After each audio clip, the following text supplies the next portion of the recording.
નમસ્કાર મિત્રો, SSTV ન્યૂઝમાં આપ જોઈ રહ્યા છો મહત્વના સમાચાર। ધાનેરા નગરપાલિકા વિસ્તારમાં છેલ્લા કેટલા દિવસોથી પીવાની પાણીની ગંભીર સમસ્યા ઊભી થઈ છે। નગરપાલિકા દ્વારા જાહેર કરાયેલ સૂચનામાં પાણી એકાંતરે દિવસે આપવાનું જણાવવામાં આવ્યું હતું, પરંતુ હકીકતમાં છેલ્લા 3 દિવસથી શહેરની અનેક વિસ્તારોમાં પાણી પુરવઠો મળ્યો નથી।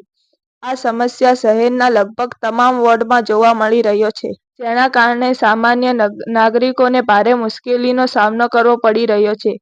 ખાસ કરીને મધ્યમ વર્ગ અને ગરીબ વર્ગના લોકો માટે પાણી ખરીદવું આર્થિક રીતે મુશ્કેલ છે, જેના કારણે તેઓને રોજિંદા જીવનમાં અનેક મુશ્કેલીઓ ભોગવવી પડી રહી છે।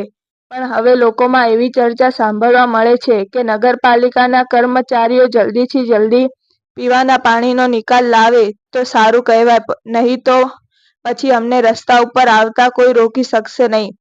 જોવાનું એ રહેશે કે નગરપાલિકા કર્મચારીઓ હાથ ઉપર હાથ રાખીને ખાલી ઓફિસની ખુરશી ઉપર બેસી રહેશે કે કોઈ નિકાલ લાવશે કે નહીં। અહેવાલ મહેબૂબ બેલીમ, ધાનેરા।